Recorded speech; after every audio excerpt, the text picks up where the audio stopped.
Hello, all my beautiful queens and handsome fellas. Vero from Vero Circle back. I know it's been kind of a little bit since I've been on, but we have some exciting things coming up for the end of the year and beginning of 2026. So I'm super excited for you guys to stay tuned to see what's coming. Today, actually, I have the pleasure of introducing you to a friend from my small hometown of Winslow. Her name is Afton Clark. Some of you may know her as Afton Payne, coming in all the way from Michigan. I am super excited for you to learn about what she goes through as a mother of a disabled child with autism. Now, I know some of you may not be educated enough on children with a disability or that have autism. There's one in about roughly 36 children who are actually diagnosed with that. So she'll be able to give you all the statistics, all the statistics of what entails in that.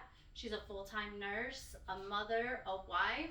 So without further ado, I would like to introduce you to Afton. Hi, Afton. Hi. Thank you so much for having me. Yes, I'm so grateful for you to be on here and super excited to hear what you have to say and to let our audience know, all the ins and outs of what you've gone through in the last, you said 5 years, your son's 5. hmm Yeah. Yes, yep. He's Okay. 5 years old. I can't believe it. They go by fast. Believe me, fun fact, Afton actually used to be a lifeguard in her teenage years, and my youngest son, who's now 25, had the biggest crush on her. So he was like my very own Squints from the Sandlot. So yeah, those were fun times. So if you can just kind of give a little background about who you are, where you're from, what you do, and a little bit about your baby boy. Yeah, so I grew up in Winslow and I moved to Michigan right around age like 19. And um, my son was born in 2020 and he was just amazing, the light of my life, the biggest life changing experience ever. And then quickly I kind of realized that there was something a little bit different. I kind of got this, sorry, call it like this intuition flash. Yeah. When he was about probably 8 or 9 months, I just kind of had a feeling that something was different, something maybe a little bit off. And then around the 2.5 year mark, we got him formally tested, and he was found to be, he did have autism. And it's been a very trial and error journey, I would say. We went to a pretty prestigious institution to get tested. We went to, Mott Children's Hospital, which is where I recommend anybody go for anything because they're amazing. But even they don't really have all the answers and resources for autism. We were kind of handed a packet and said, here are your resources and good luck. Oh, wow. So it's even the greatest institutions don't have all of the answers for this. Yeah. So you said, you noticed something was kind of off. Can you kind of, because I know there are some women out there who may not know, that there is potentially something, wrong with their child, or they're not sure where to go. Like, what did you notice that was a little bit off about him? At 8 months old, it's kind of hard to really be like, oh, I think that's what he had. You know what I mean? Because children develop so much differently than one another. Yeah, absolutely.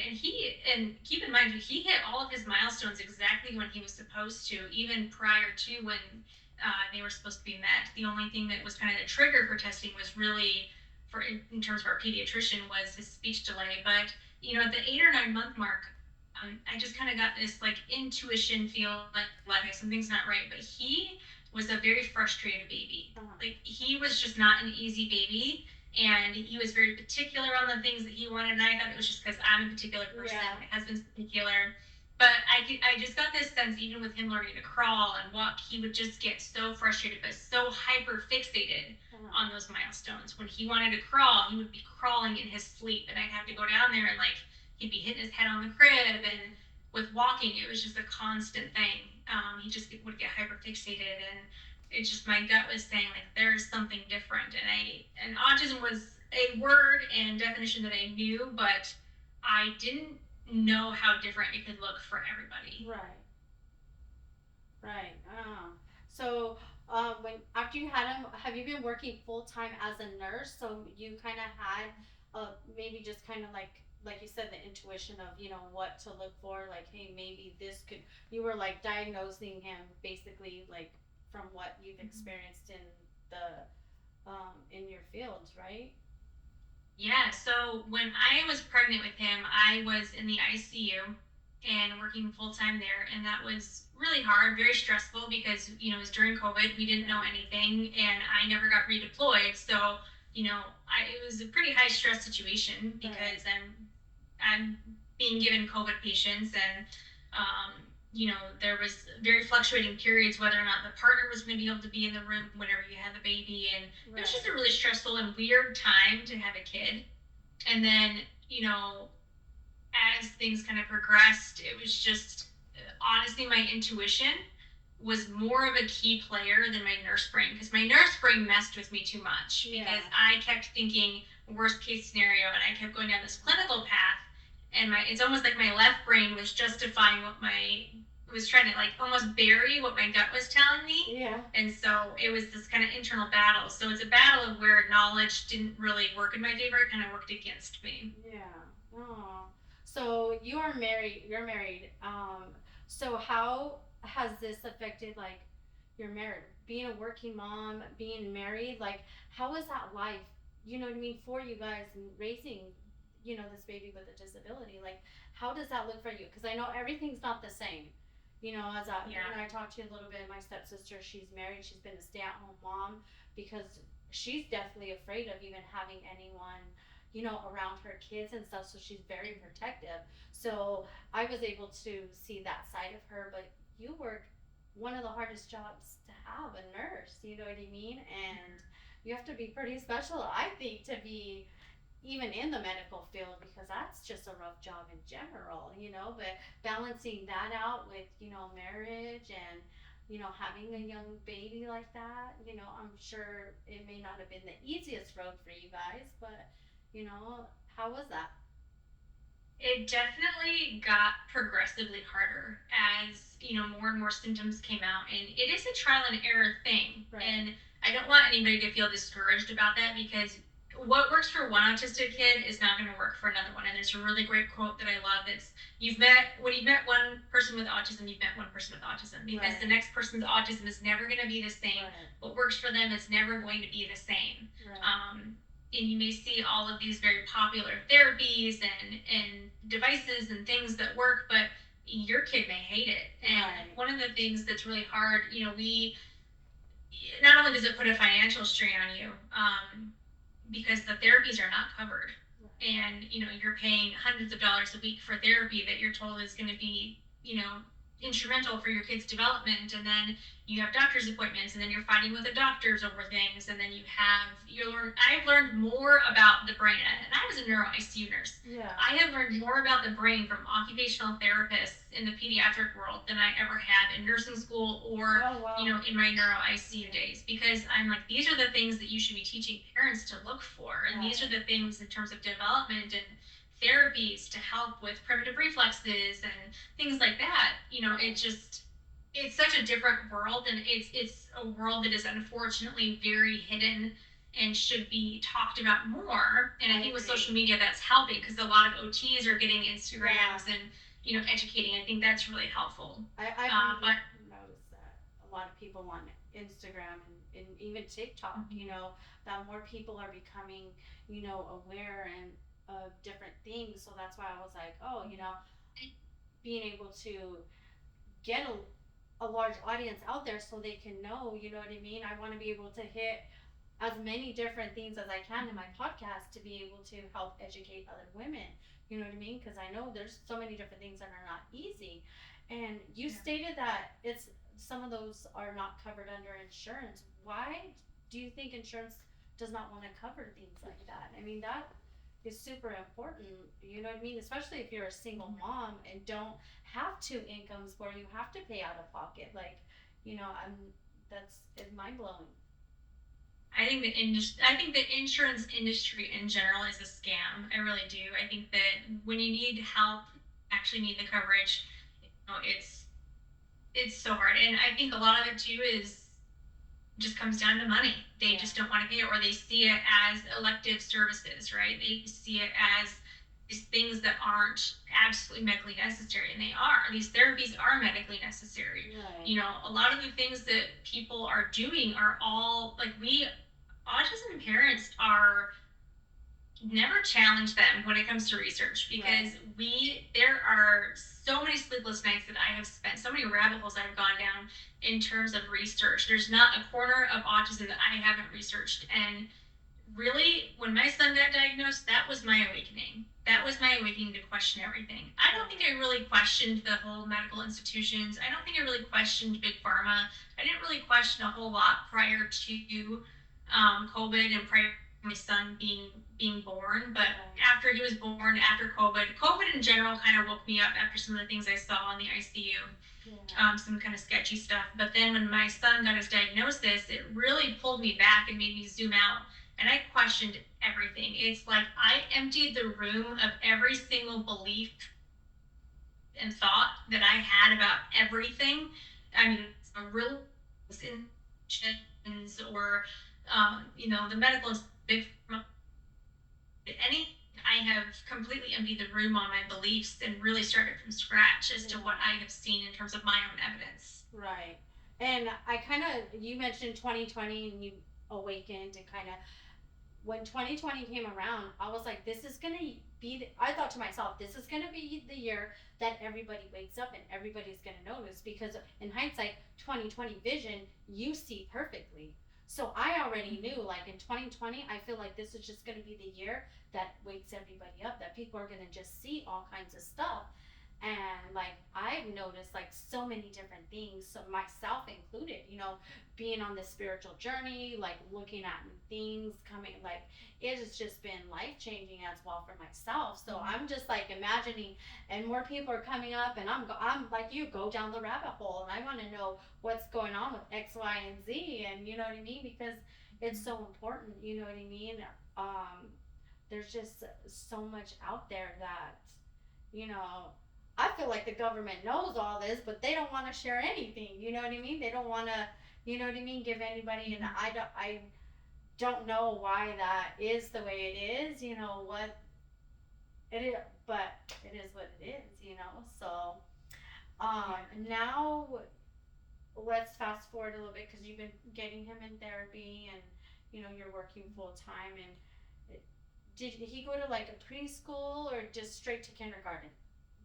Oh man, we that's a rough journey. So this was like the most traumatizing part of our journey really is bouncing from daycare to daycare because I work full time. My husband's an attorney; he works full time, and so our bandwidth of emotional capacity was just it dwindles. Being a nurse, you have to really I'm taking care of other people and so focused on them and all of their needs and the task and all of that. And you're so emotionally drained at the end of the day. And then to have put on your mom hat at the end of the day and then try to deal with everything that's going on there is just, you have nothing left in the tank. Right. Mostly my husband being an attorney, it's always just busy and pressed with deadlines and he is under high stress, high pressure. So, we have to have daycare. We have to have, someone. And my parents are in Winslow, so I mean, it's all. And so we were just kind of like putting him wherever we could, really. And it just flop after flop after flop because, the hard thing with having a son with speech delay and expressive language issues is that you don't know what's happening. Yeah. You don't know if somebody's mistreating them. You look at the signs, right? And you look at their regulation. And this took years to learn. This was not right away. Right. But, behavior is communication with them. And it's not just them being good or bad. It's communication, especially whenever they can't. They communicate with their body, with their emotions. And I didn't pick up on that right away. And there's a lot of guilt that I carry for that. In the first years, we were kicked out of, I think, 3 or 4 daycares because they said, well, we just can't meet his needs. He needs one-on-one. He needs this. And we'd often find him isolated. He'd be in the office or in the corner or they'd separate him from other kids to this day, he's very, very sensitive to that. Yeah. If he's being treated different or Right. put aside. That's We so did have an sad. experience, the first day of kindergarten, same thing, like he was kind of isolated, and we had to step in and say no. And it's unfortunate. We had to educate public school teachers about autism and not what you do. This is what this is. Right. And, it's just super unfortunate. So to know that you're leaving your kid with people like that, and because you have to, is just really heartbreaking, and it's hard. And I have anxiety all the time about it. Yeah. Because I don't. It doesn't feel natural to me. This doesn't feel like an ancestral way of raising your kid, and I'm all about that. And to put my kid in kindergarten's been really hard. I think that's been the hardest part about all of it, is even from daycare to daycare, and you're told, well, your kid can't do this, your kid can't do that. They're not like the neurotypical kids, so you can't be here anymore. Right. That hurts you for your kid, that your kid can't have these experiences with other kids.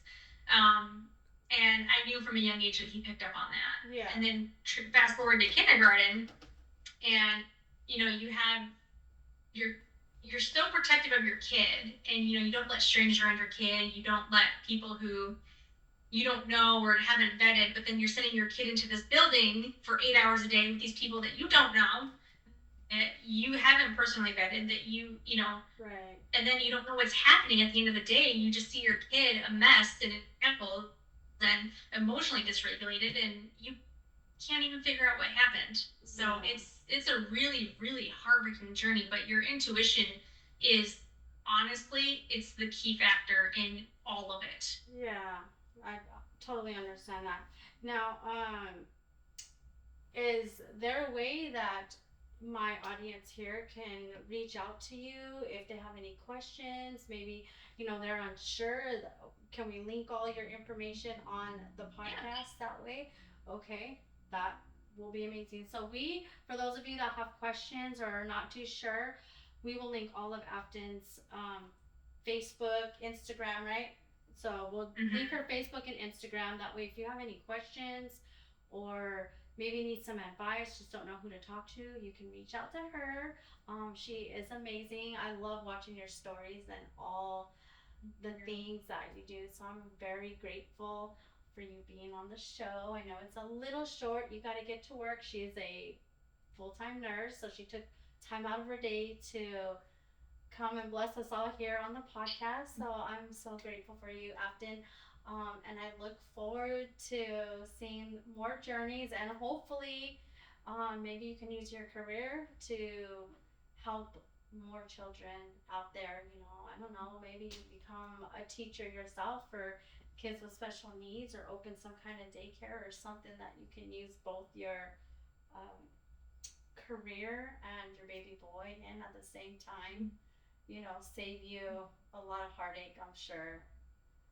Yeah, that's the goal. And yeah, please feel free. I have Instagram called Alchemizing Autism, and I'm on Facebook as well. But any questions, concerns, anything, we've been through the thick of it, and it's a very lonely process. And so I don't want anybody to feel alone in it, because it's isolating, it's hard, and there are some very dark times, but you're never alone. And I'm here if anybody has any questions. Awesome. Thank you so much. All right, guys. Thank you for tuning in with me and Afton. I look forward to seeing you guys again next week. So stay tuned, and remember that there is never anything that will be too hard or too difficult in your life as long as you put God first, because He's going to get you through whatever you need to get through, no matter what. So have faith, stay tuned to Vero Circle, and we'll see you next time.